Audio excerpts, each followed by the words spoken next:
as you know, it's been a while me shooting any videos.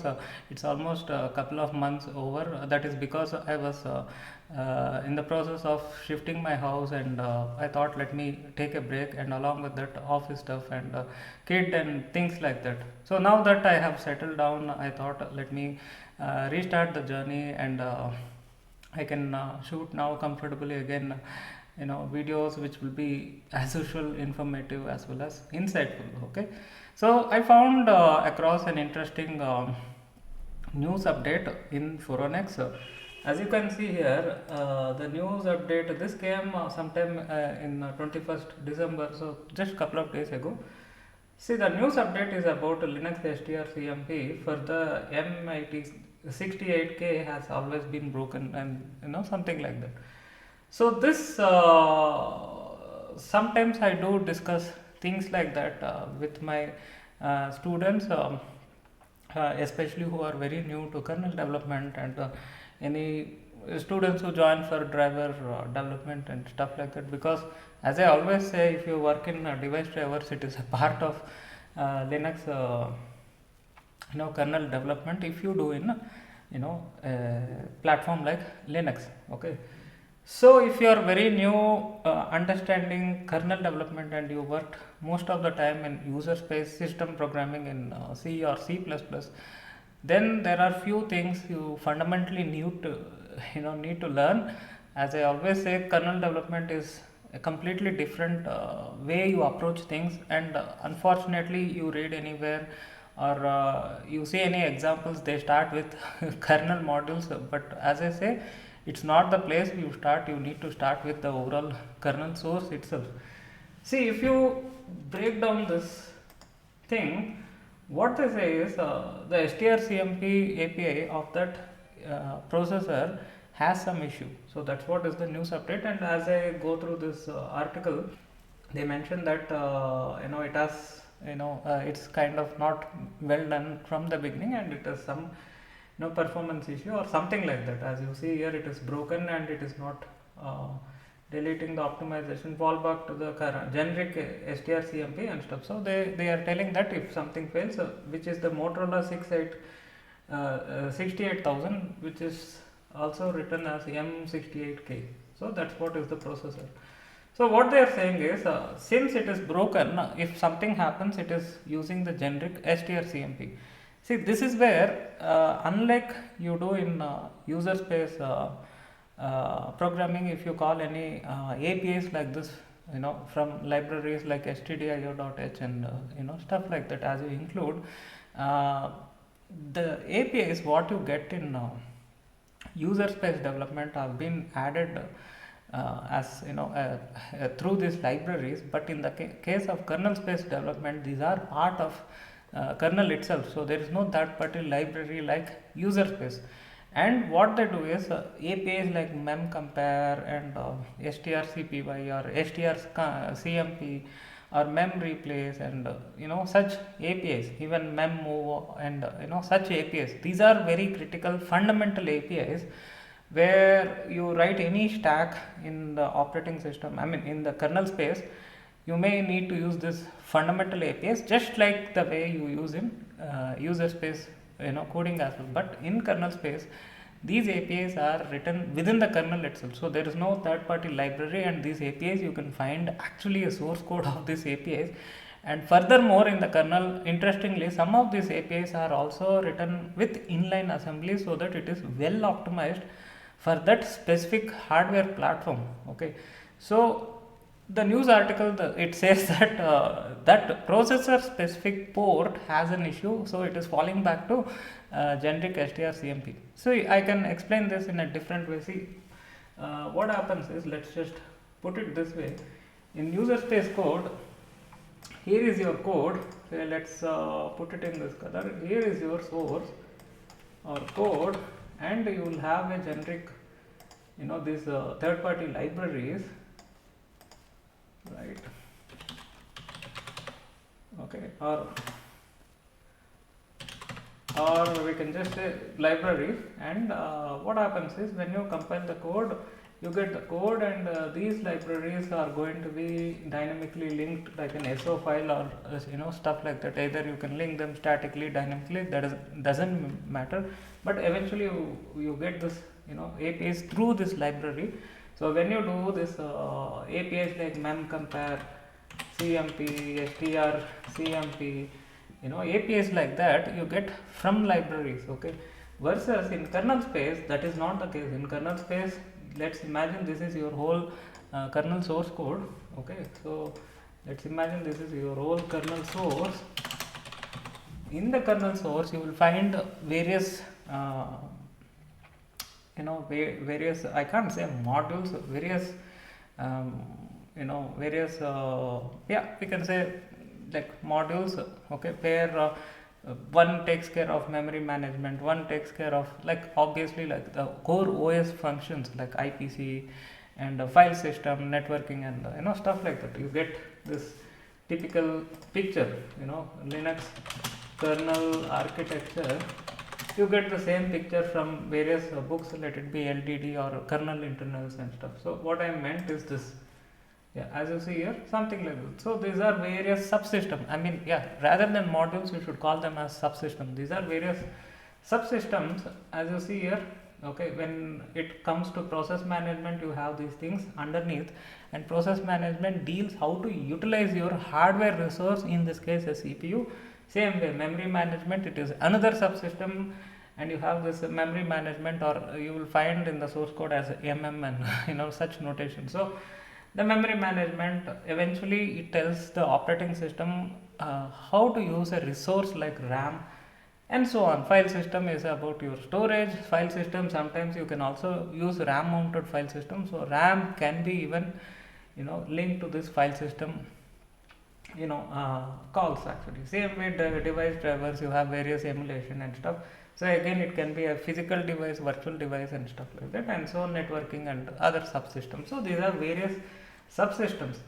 But here, there is another thing which fundamentally it is missed out is, if you go through this kernel source, okay, you can find each folder here corresponds more or less that subsystem. You can see there networking is here, and file system FS folder is there, and drivers and stuff like that, and other third party libraries, cryptographic and encryption APIs, okay, and compression, decompression APIs, and such things you will find in lib and this crypto folders actually. Other than that, the important folder is this Arch folder itself, and this is where a platform dependent code is written. Okay, so if you click this Arch, you can find various processor architectures are mentioned, and what they are saying is it is one among them, as you see here, M68K. So it is a Motorola chip.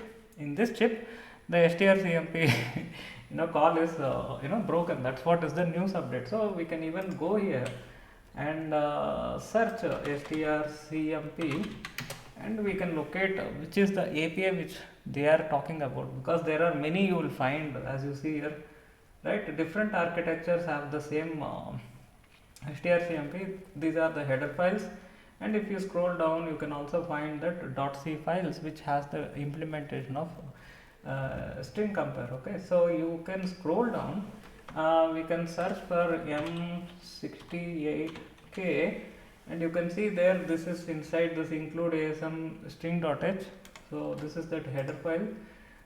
We just go here and see here, you can see that strcmp is put across here, and I feel this is the only reference. Let's just check. There are other files it is there, I'm not sure. This may be just calling that API, or I'm not sure. So let's see anything is there. It is just calling that API. It doesn't have any definition of the same. So this is just calling that API. So in that case, this is the implementation, and what they are talking about is more or less this. I think this is the source code actually. So if this source code fails or something, what is happening is it is actually calling the generic one. See, why calling a generic one is very bad is it is not optimized for that exact processor. You can see here it has this inline assembly, right? So you can also find, I often discuss this memcompare or APIs like that in my classes and I do walk through the code of a typical x86 implementation versus something like ARM implementation, and you can also find various such APIs which is well optimized for that hardware resource. Okay, so in this case you can see there, that is why they use this kind of inline assembly code, and this is what makes kernel development completely different versus your typical user space development. Because you can see there, when you think about the kernel source, so let's come back to this. When you think about the kernel source, this should constitute all these subsystems. So let's just copy this image and paste it here. So this should constitute all these subsystems, obviously. Along with that, you have this ASM folder, and again newcomers have this confusion. They think this process management is there, and this is about utilizing the processor. Then what is the use of Arch and stuff? See, this can be a generic platform independent code, okay, versus that is a platform dependent code. But if you cross compile, the whole source code is going to be compiled for that platform. So don't get confused. The Arch folder, as the name says, Arch is the architecture of your platform or your processor.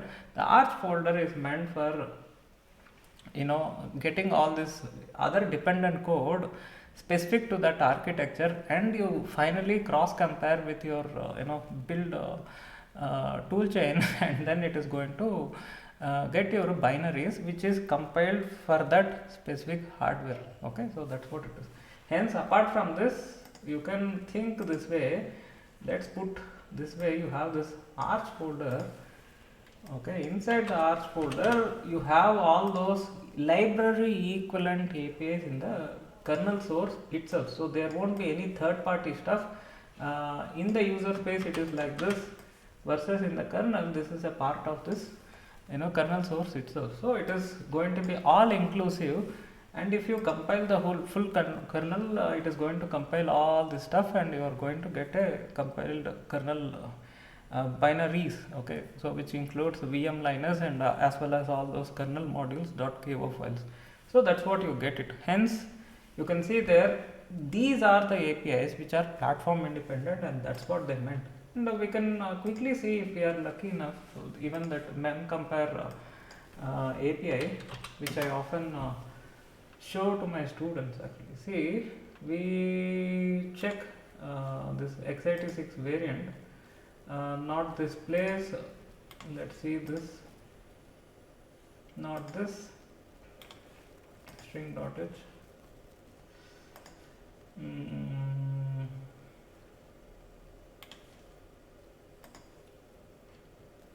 not this. Let's check this .c files, x86 boot string.c, not this one.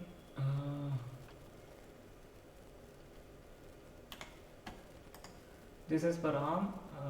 Again, this looks somewhat different. As you see here, in this case, it's just like a while loop, and they are comparing each pointer or each character it is matching, and then if it is all matching, then it is returning. So this is how you do in a simple way without any optimization. As you see here, this is like a linear search, byte by byte, and then you get some result actually. So something like that. So this again is not the way it is optimized, where you will find it in the other examples actually. So let's just see if any interesting example we can find out. Memcompare string 32, memcompare, yeah, as you see here, that memcompare is going to call some internal wrapper API, and that wrapper API eventually going to call this top API, which is a constant memcompare. Okay, this is memcopy. Let's see if we can find memcompare somewhere. Yeah, not this one.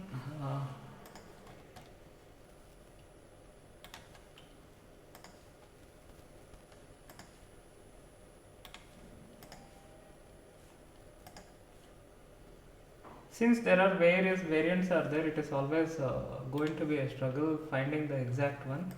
Sometimes I do bookmark, but again I like to do this way for videos, so that if you are a newcomer, how you can search something exactly what you are looking for. Okay, this trains you in terms of approaching doing dev in kernel space.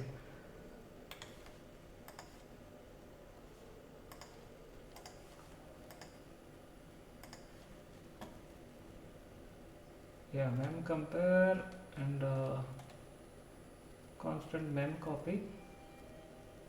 Yeah, we can take even this example. Let's ignore mem compare. Even this mem copy you can see there.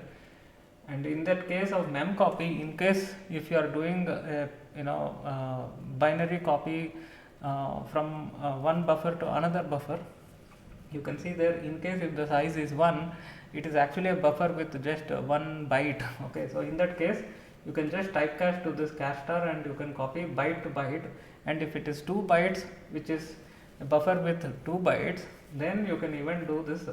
You can typecast to short and you can directly do this instead of doing 2 times copy of that. Okay, right?